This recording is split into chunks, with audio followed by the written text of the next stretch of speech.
今天我给大家介绍一下义拳。义拳来源于新义拳，相传戴龙邦先生是山西祁县人，到河南学来的新义拳，后来他传给河北申县李若能先生，这个时候就把新义拳改成形义拳。李若能先生回到申县以后，传授了刘其兰先生、郭云深先生、车义斋先生、宋世荣先生，这是他比较杰出的学生。王香斋先生是学自于郭云深先生，据王香斋先生讲，他光绪33年离开申县，到保定去，从保定又到北京，从北京待了一段时间，又往南去，到河南，曾到少林寺，和当时的住持和尚恒林和尚曾有过切磋。以后他又到湖南、湖北、广东等地。在1929年的时候，他到杭州去，由杭州到上海，后来又回到北京。他在北京的时候，到40年代时期，他把义拳改名叫大成拳，这个名称一直沿用到49年。49年全国解放以后，王香斋先生就专致力于健身，他就不再用义拳或大成拳的名了，他用义拳健身桩，就是完全注意在保健方面。后来呢，他在60年代初曾在北京中医研究院开展这个体疗，在61年时候又到河北省中医研究院任顾问，也是开展体疗，直到63年因病逝世，也就是63年7月。这是简单的义拳的这么一段这个经过。下面我们谈义拳有什么它的特点跟它锻炼的方法。义拳呢共分，它这个锻炼方法跟它所训练的就是分2种2大种，有2大类吧。一种呢就是健身，一种呢在王先生当时的称它叫自卫，实际呢就是咱们古代所说的技击，在今天说呢也就是散打吧，分这么2种。它没有套路的练习，也不注重的招法，所以招法就是在搏斗的时候一切的方法，并不是没有方法，是它只有总结的几种训练的方法，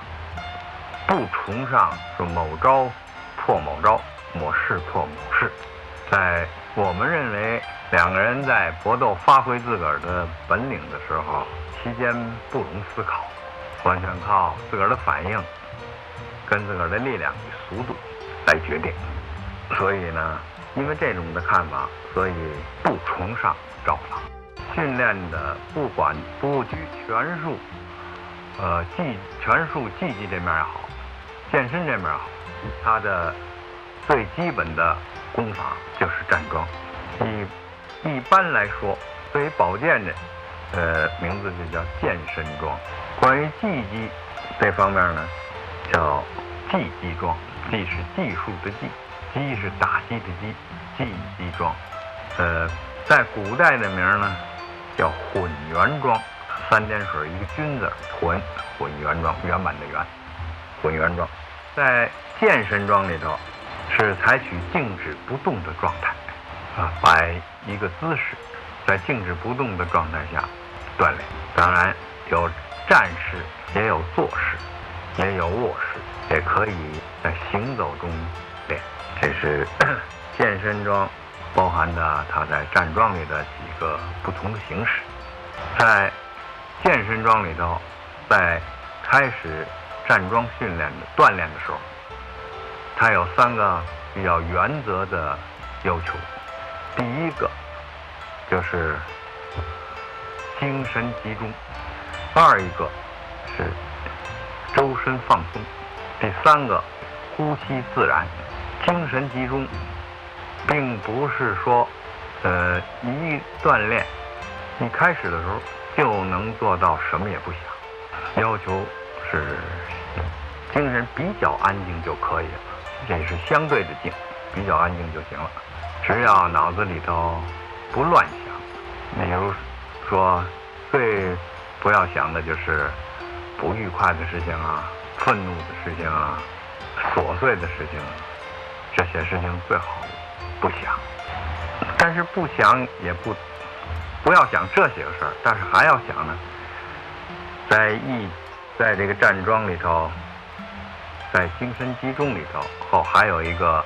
要求是在意拳里叫意念活动。意念活动呢，就是我们主动的想一想，用这种方法来再想法把别的杂念给驱出去。这是他第一个的目的，用意念的目的。第二个就是通过意念假设一种境地，自个儿去想，可以使人到自个儿想象的一个境地，使人的精神舒畅，可以放松，精神上放松。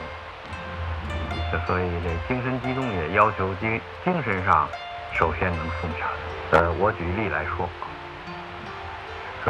在开始站桩的时候，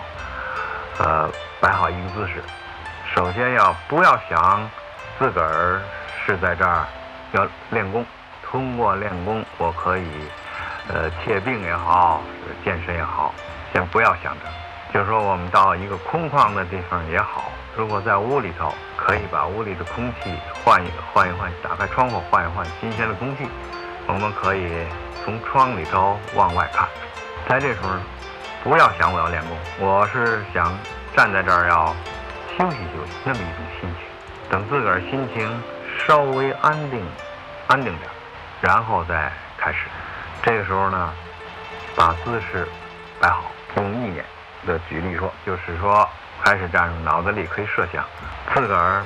不是站在地，最好这种这个意念的时候，最好把眼睛闭起，设想自个儿是躺在游泳池里也好，在洗澡的盆里也好，就想自个儿是躺在那温度跟自个儿体温差不多的水里头。这个时候呢，躺在水里头，好像自个儿的面部呢在水的外面，自个儿设想呢，这个水呢不是完全静止，稍微有一点儿这个水波浪有点浮动，自个儿在水里头有浮荡的感觉，随着水的动荡，自个儿跟着水有一点起伏尽量让周身放松。这个就是要求的目的呢，就是用一种假借，好像身体以外都是有一种很松的、很软的力量来推动自个儿，诱导自己放松。也可以用这个意念，就是自个儿开始站在地上练功的时候，可以设想自个儿是在春暖花开的时候，这个微风徐来，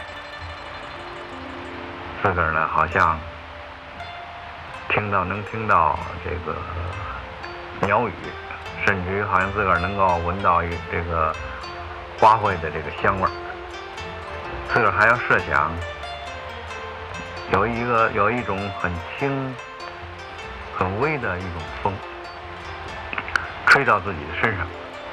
使自己的这个头发都被风浮荡的有飘荡感。再进一步想这个风吹到自个儿的周身，就使周身的汗毛都有一起一伏的感觉。这样呢，就是要求皮肤都要松下来，如果不松下来，好像微风我们自个儿觉察不到。这种呢，都是通过一个假想的一个境界，而诱导自个儿身上、精神上跟肢体上能够相对的松下来。这是意念的起的作用的一面。再一个呢，是可以通过意念使自己的肌肉跟这个肢体呢得到较重一点的锻炼。也举例说，在开始站桩以后，可以设想自己这个两手环抱着一个球，我们设想是纸球也可以，是塑料薄膜极薄的那么一个球也好，我们两个手轻轻地把它环抱住，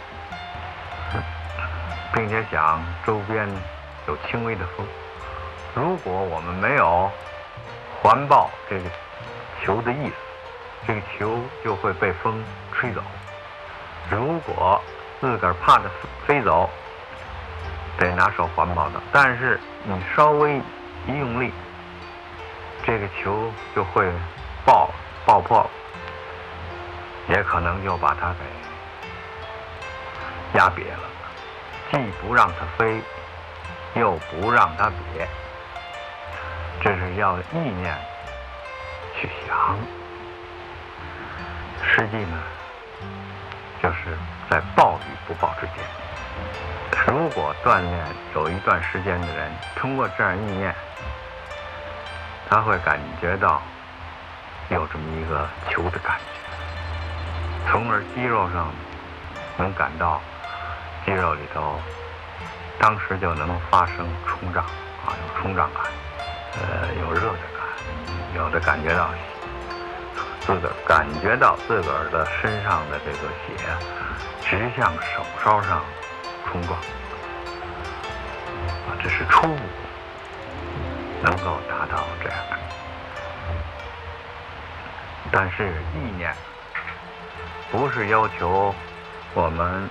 一开始用某种意念一直到最后，是要开始我们用意念以后如果身上有感觉好，也就是用2-3分钟就可以了。如果没这感觉，想这么1-2分钟，或者没有感觉，也不要再想下去。这个时候呢，注意一下我们身上是不是身上有不舒服的感觉，比如说肩酸了、腿酸了等等。如果说感觉有这个肩上发酸，我们手开始摆的位置可以自己的往下移一点。如果感觉到还是不合适，还可以再往下放一放，让他感觉到不难过就行，可以。腿要求是周身都有弯曲，但是呢微曲。如果感觉到腿部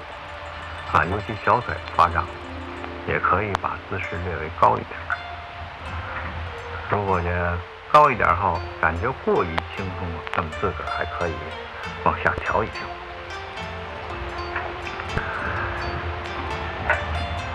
还要注意身上有什么感觉。一般初练的人可能感觉身体上感觉到有酸麻，甚至有轻微疼痛的地方胀热这些感觉。有的神经衰弱同志也会发现这个打哈欠，眼泪呢往外滴眼泪。不过这都不是长时间，过有这么几天，这种的反应就会过去。但是滴完眼泪呢，能感觉到自个儿眼睛很清凉，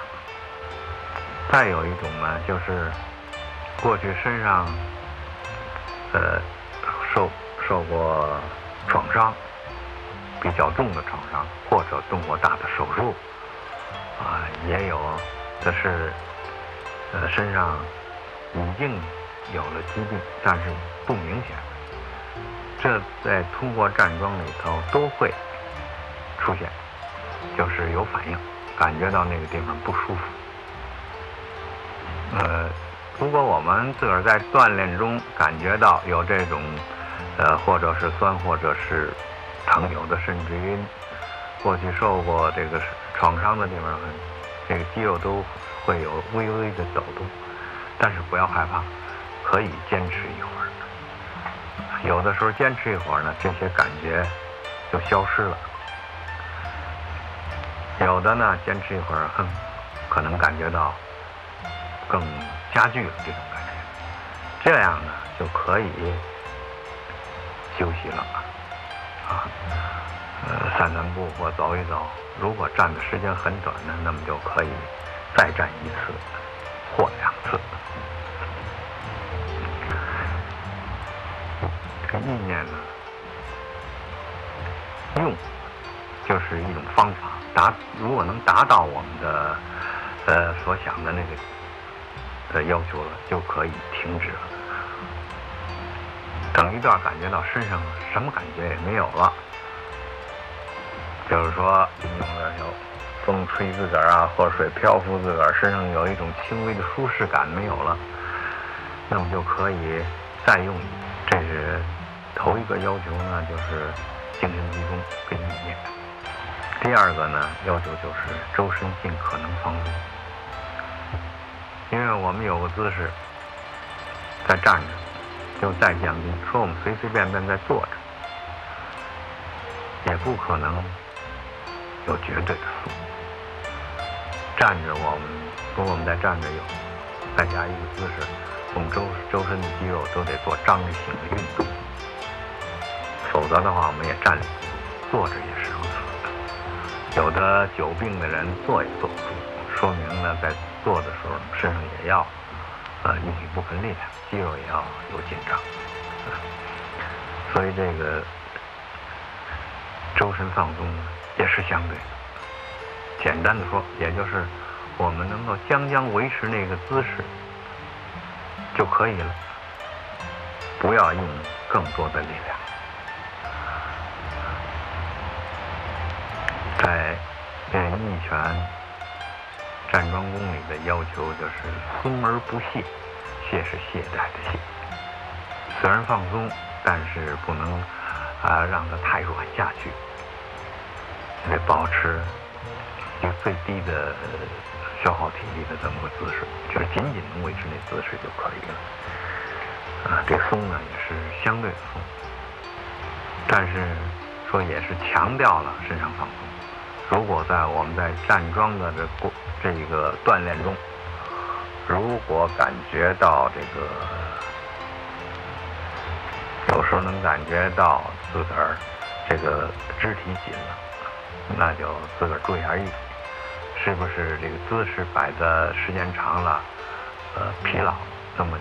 就是说可以把姿势变一变，降低一些让它轻一点。也要注意自个儿心脏跳的是不是过快，如果心脏跳的过快，或者身上的用力过大，自个儿注意一下，是不是我们脑子里头想紧张的事情。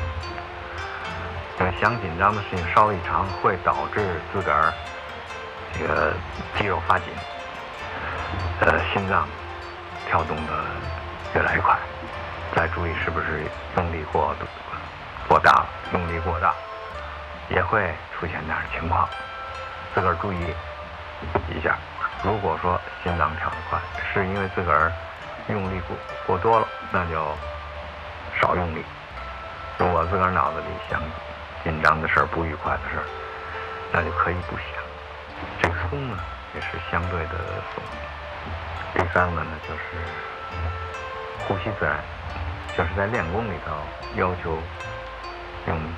自然的，也就是说，我们平常怎么呼吸，在练功里头也要求怎么样呼吸，就是不要我们故意造作啊，气也不必往起提，也不要往下沉，让它保持自然。因为王香斋先生曾说过，人生来就会呼吸，但我们不必去追求矫揉造作，去追求什么腹式呼吸啦、气沉丹田等等。他认为呢，人生来就会呼吸。他也举过例子，说婴儿，你们看看婴儿啊，在躺在那儿是怎么呼吸，尤其在入睡以后，我们看会发现，婴儿在躺在那儿的呼吸，在他腹部都是一起一伏，一起一伏，非常匀称。再有一个例呢，可以说明，人在睡眠的时候，睡得很实着的时候，他的呼吸都比较深比较长，也就是一般养生家所说的呼吸能做到匀细深长。最明显的就是有人睡眠的时候会打呼声，当然打呼声不是正常，我们可以观察一下打呼声的那声音呢，非常长，呼呼，像那么深长的呼吸，在我们平常是不会出现的，我们模仿